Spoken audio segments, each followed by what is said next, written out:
कहानी की क्यारी में आज की कहानी है प्रेमचंद द्वारा लिखित कहानी आहुति। आनंद ने गद्देदार कुर्सी पर बैठकर शिगार जलाते हुए कहा, आज विशंभर ने कैसी हिमाकत की। इम्तहान करीब है और आप आज वॉलंटियर बने बैठे हैं।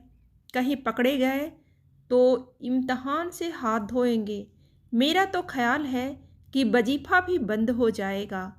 सामने दूसरे बेंच पर रूपमणि बैठी एक अखबार पढ़ रही थी। उसकी आंखें अखबार की तरफ थी पर कान आनंद की तरफ लगे हुए थे। बोली, यह तो बुरा हुआ, तुमने समझाया नहीं।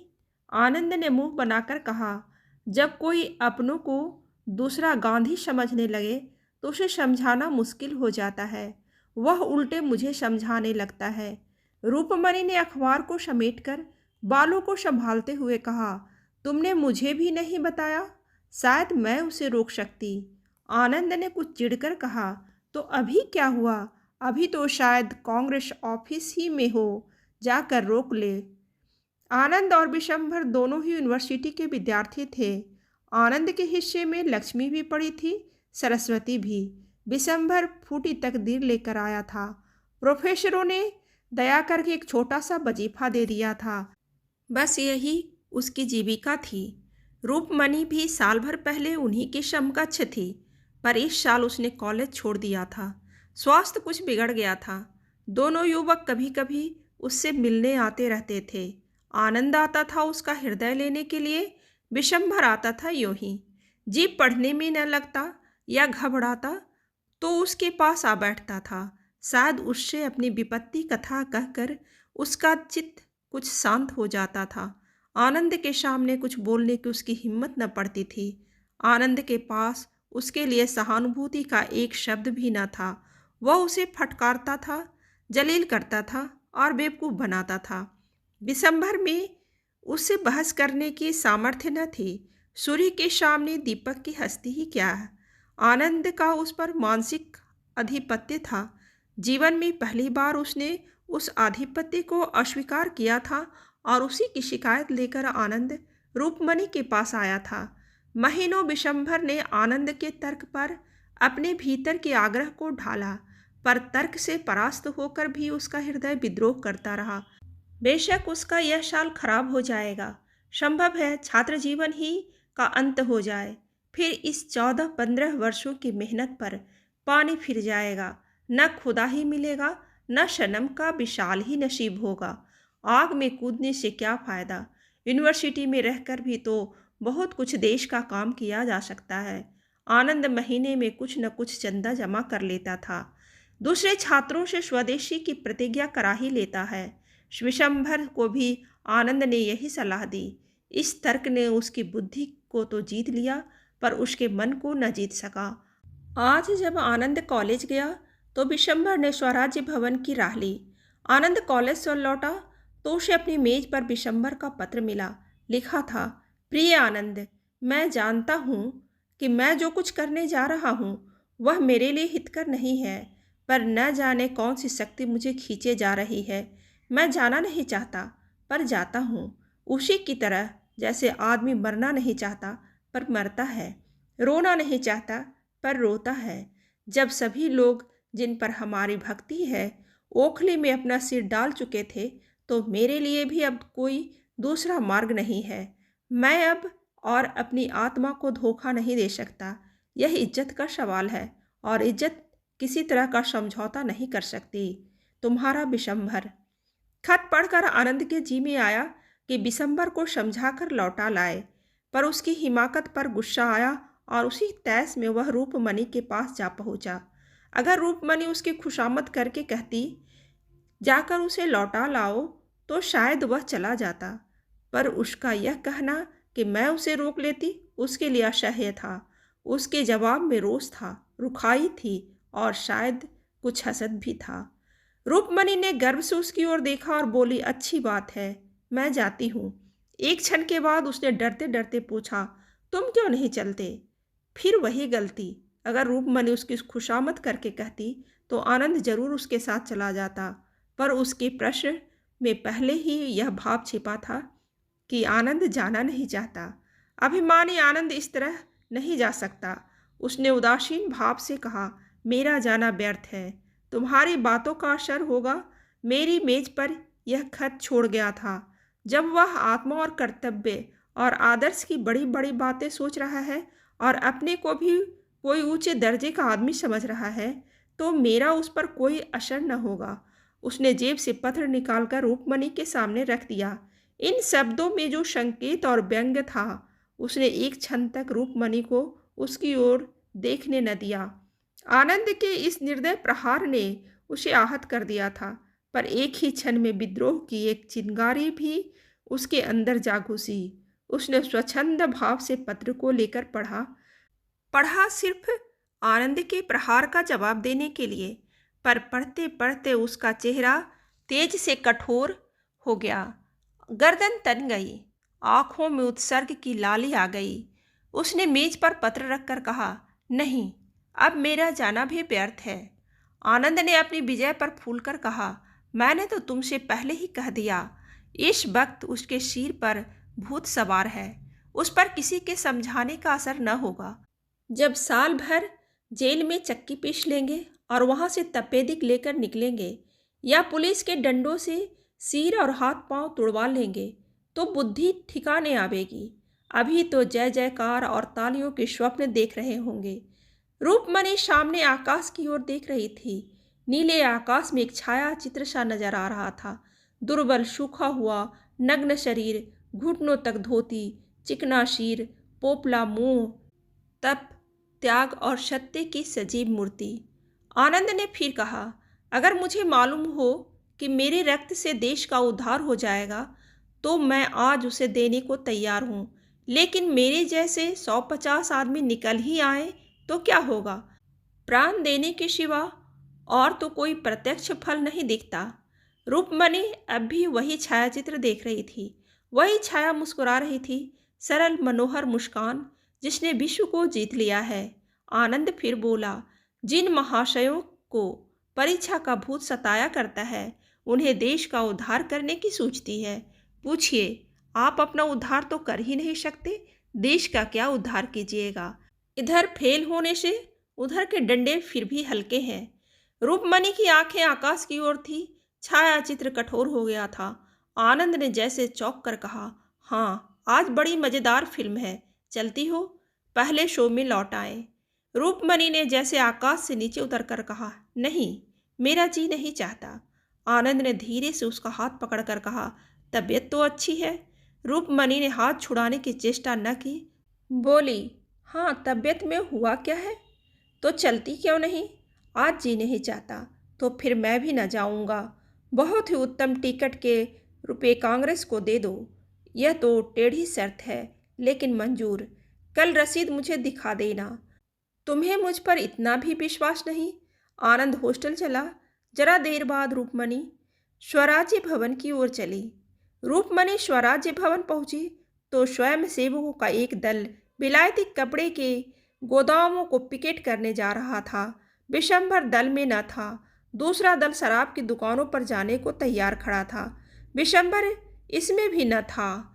रूपमणि ने मंत्री के पास जाकर कहा, आप बता सकते हैं विशंभर नाथ कहाँ है? मंत्री ने पूछा, वही जो आज भर्ती हुए हैं? जी हाँ, वही। बड़ा दिलेर आदमी है। देहातों को तैयार करने का काम लिया है। स्टेशन पहुंच गया होगा। 7 बजे की गाड़ी से जा रहा है, तो अभी स्टेशन पर होंगे।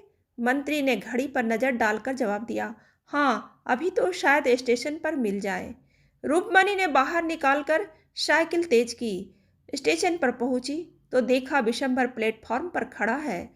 रूपमणि को देखते ही लपक कर उसके पास आया और बोला, तुम यहाँ कैसे आई? आज आनंद से तुम्हारी मुलाकात हुई थी? रूपमणि ने उसे सिर से पांव तक देखकर कहा, यह तुमने क्या सूरत बना रखी है? क्या पांव में जूता पहनना भी देशद्रोह है? विशंभर ने डरते डरते पूछा, आनंद बाबू ने तुमसे कुछ कहा नहीं? रूपमणि ने स्वर को कठोर बनाकर कहा, जी हाँ, कहा। तुम्हें यह क्या सूझी? 2 साल से कम के लिए न जाओगे? विशंभर का मुंह गिर गया। बोला, जब यह जानती हो तो क्या तुम्हारे पास मेरी हिम्मत बंधाने के लिए 2 शब्द नहीं है? रूपमणि का हृदय मसोस उठा, मगर बाहरी उपेक्षा को न त्याग सकी। बोली, तुम मुझे दुश्मन समझते हो या दोस्त? विशंभर ने आंखों में आंसू भरकर कहा, तुम ऐसा प्रश्न क्यों करते हो रूपमणि? इसका जवाब मेरे मुंह से न सुनकर भी क्या तुम नहीं समझ सकती? रूपमणि, तो मैं कहती हूँ तुम मत जाओ। विशंभर, यह दोस्त की सलाह नहीं है रूपमणि। मुझे विश्वास है कि तुम हृदय से यह नहीं कह रही हो। मेरे प्राणों का क्या मूल्य है, जरा यह सोचो। एमए होकर भी 100 रुपये की नौकरी, बहुत बढ़ा तो 300-400 रुपये तक जाऊंगा। इसके बदले यहाँ क्या मिलेगा जानती हो? संपूर्ण देश का स्वराज्य। इतने महान हेतु के लिए मर जाना भी उस जिंदगी से कहीं बढ़कर है। अब जाओ, गाड़ी आ रही है। आनंद बाबू से कहना मुझसे नाराज न हो। रूपमणि ने आज तक इस मंद बुद्धि युवक पर दया की थी। उस समय उसकी श्रद्धा का पात्र बन गया। त्याग में हृदय को खींचने की जो शक्ति है, उसने रूपमणि को इतने वेग से खींचा कि परिस्थिति का अंतर मिट सा गया। विशंभर में जितने दोष थे, वे सभी अलंकार बन बन कर चमक उठे। उसके हृदय की विशालता में वह किसी पक्षी की भांति उड़ उड़कर आश्रय खोजने लगी। रूपमणि ने उसकी ओर आतुर नेत्रों से देखकर कहा, मुझे भी अपने साथ लेते चलो। विशंभर पर जैसे घड़ों का नशा चढ़ गया। तुमको? आनंद बाबू मुझे जिंदा न छोड़ेंगे। मैं आनंद के हाथों बिकी नहीं हूँ। आनंद तो तुम्हारे हाथों बिके हुए हैं। रूपमणि ने विद्रोह भरी आंखों से उसकी ओर देखा, पर बोली कुछ नहीं। परिस्थितियां उसे इस समय बाधाओं सी मालूम हो रही थी। वह भी विशंभर की भांति स्वच्छंद क्यों न हुई। संपन्न माँ बाप की अकेली लड़की, भोग विलास में पली हुई, इस समय अपने को कैदी समझ रही थी। उसकी आत्मा उन बंधनों को तोड़ डालने के लिए जोर लगाने लगी। गाड़ी आ गई, मुसाफिर चढ़ने उतरने लगे। रूपमणि ने नसजल नेत्रों से कहा, तुम मुझे नहीं ले चलोगे? विशंभर ने दृढ़ता से कहा, नहीं। क्यों? मैं इसका जवाब नहीं देना चाहता। क्या तुम समझते हो मैं इतनी विलास भक्त हूँ कि देहात में रह नहीं सकती? विशंभर लज्जित हो गया। वह भी एक बड़ा कारण था, पर उसने इनकार किया, नहीं, यह बात नहीं। फिर क्या बात है? क्या यह भय है पिताजी मुझे त्याग देंगे? अगर यह भय हो तो क्या यह विचार करने योग्य नहीं? मैं उनकी तृण बराबर परवाह नहीं करती।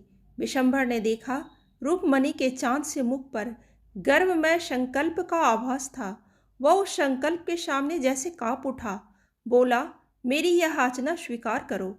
रूपमणि, मैं तुमसे विनती करता हूँ। रूपमणि सोचती रही। विशंभर ने फिर कहा, मेरी खातिर तुम्हें यह विचार छोड़ना पड़ेगा।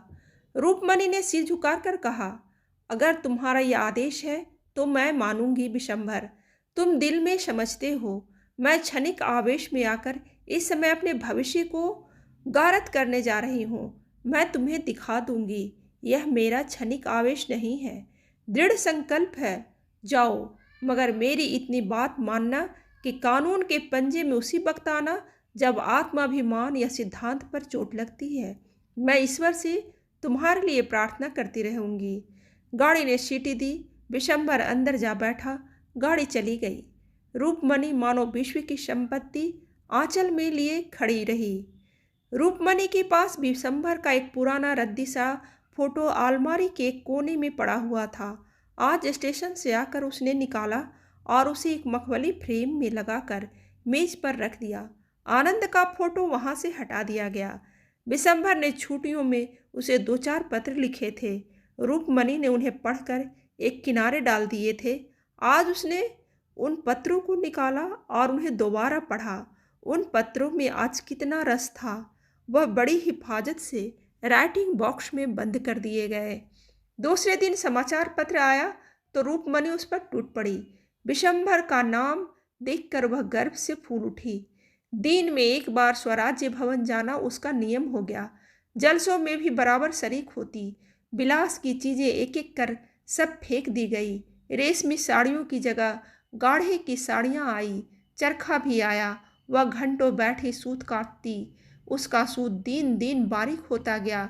इसी सूत से वह विशंभर के कुर्ते बनाएगी। इन दिनों परीक्षा की तैयारियां थी। आनंद को सिर उठाने की फुर्सत न मिलती तो एक बार वह रुक्मणी के पास आया, पर ज़्यादा देर बैठा नहीं। शायद रुक्मणी की शिथिलता ने उसे ज़्यादा बैठने ही नहीं दिया। 1 महीना बीत गया। एक दिन शाम को आनंद आया। रुक्मणी स्वराज्य भवन जाने को तैयार थी। आनंद ने भवें सिकोड़कर कहा, तुमसे तो अब बातें भी मुश्किल हैं। रुक्मणी ने कुर्सी पर बैठकर कहा, तुम्हें भी तो किताबों से छुट्टी नहीं मिलती। आज भी कुछ ताज़ी खबर नहीं मिली। आनंद ने दार्शनिक उदासीनता से कहा, विशंबर ने तो सुना, देहातों में खूब शोरगुल मचा रखा है। जो काम उसके लायक था वह मिल गया। यहाँ उसकी जवान बंद रहती थी, वहाँ देहातियों में खूब गरजता होगा, मगर आदमी दिलेर है। रूपमणि ने उसकी ओर ऐसी आंखों से देखा जो कह रही थी, तुम्हारे लिए यह चर्चा अनाधिकार चेष्टा है, और बोली, आदमी में अगर यह गुण है तो फिर उसके सारे अवगुण मिट जाते हैं। तुम्हें कांग्रेस बुलेटिन पढ़ने की क्यों फुर्सत मिलती होगी। विशंबर ने देहातों में ऐसी जागृति फैला दी है कि विलायत का एक सूत भी बिकने नहीं पाता और न नशे की दुकानों पर कोई जाता है। और मज़ा यह है कि पिकेटिंग करने की ज़रूरत नहीं पड़ती, अब तो पंचायतें खोल रहे हैं। आनंद ने उपेक्षा भाव से कहा, तो समझ लो अब उनके चलने के दिन भी आ ही गए। रूपमणि ने जोश से कहा, इतना करके जाना बहुत सस्ता नहीं है। कल तो किसानों का एक बहुत बड़ा जलसा होने वाला है। पूरे परगने के लोग जमा हुए होंगे। सुना है आजकल देहातों से कोई मुकदमा ही नहीं आता। वकीलों की नानी मरी जा रही है।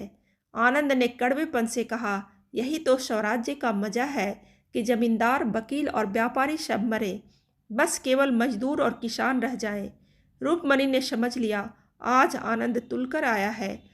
उसने भी जैसे आस्तीन चढ़ाते हुए कहा, तो तुम क्या चाहते हो? जमींदार और वकील और व्यापारी गरीबों को चूस चूस कर मोटे होते जाएं, और जिन सामाजिक व्यवस्थाओं में ऐसा महान अन्याय हो रहा है उसके खिलाफ जवान तक न खोली जाए।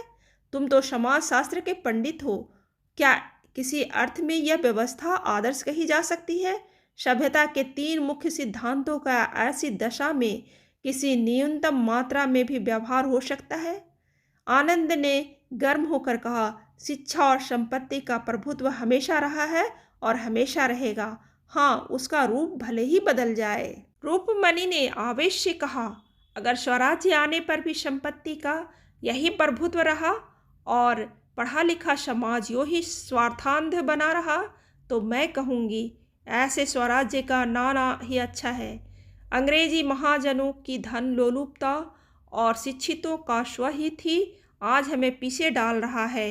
जिन बुराइयों को दूर करने के लिए आज हम प्राणों को हथेली पर लिए हुए हैं, उन्हीं बुराइयों का क्या प्रजा इसलिए सिर चढ़ाएगी कि विदेशी नहीं स्वदेशी है? कम से कम मेरे लिए तो स्वराज्य का यह अर्थ नहीं है कि जॉन की जगह गोविंद बैठ जाए।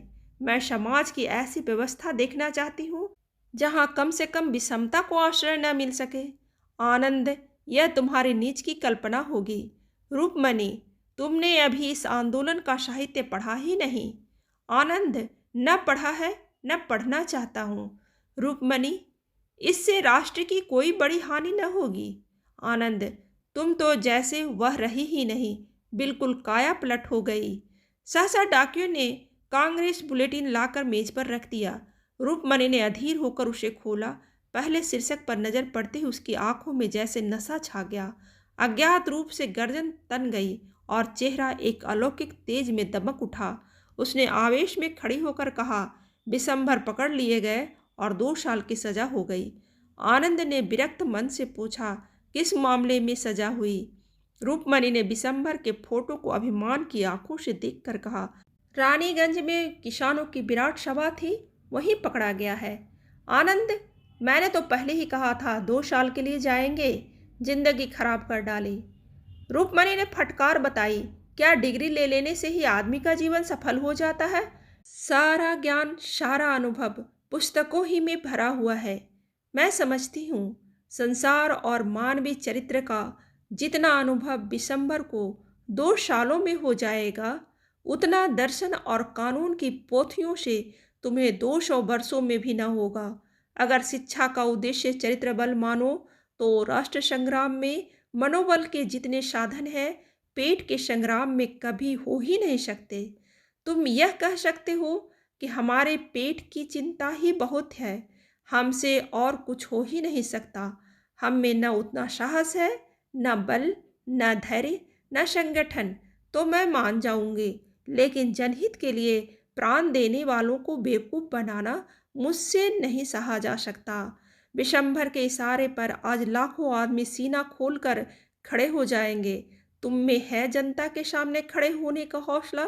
जिन लोगों ने तुम्हें पैरों के नीचे कुचल रखा है, जो तुम्हें कुत्तों से भी नीचे समझते हैं, उन्हीं की गुलामी करने के लिए तुम डिग्रियों पर जान दे रहे हो। तुम इसे अपने लिए गौरव की बात समझते हो? मैं नहीं समझती। आनंद तिलमिला उठा, बोला, तुम तो पक्की क्रांतिकारी हो गई है इस वक्त। रूपमणि ने उसी आवेश में कहा, अगर सच्ची खरी बातों में तुम्हें क्रांति की गंध मिले तो मेरा दोष नहीं। आज विशंबर को बधाई देने के लिए जलसा जरूर होगा, क्या तुम उसमें जाओगी? रूपमणि ने उग्र भाव से कहा, जरूर जाऊंगी, बोलूंगी भी, और कल रानीगंज भी चली जाऊंगी। विशंभर ने जो दीपक जलाया है वह मेरे जीते जी बुझने न पाएगा। आनंद ने डूबते हुए आदमी की तरह तिनके का सहारा लिया। अपनी अम्मा और दादा से पूछ लिया है? पूछ लूंगी, और वह तुम्हें अनुमति भी दे देंगे। सिद्धांत के विषय में अपनी आत्मा का आदर्श सर्वोपरि होता है। अच्छा, यह नई बात मालूम हुई। यह कहता हुआ आनंद उठ खड़ा हुआ और बिना हाथ मिलाए कमरे से बाहर निकल गया। उसके पैर इस तरह लड़खड़ा रहे थे कि वह अब गिरा कि अब गिरा।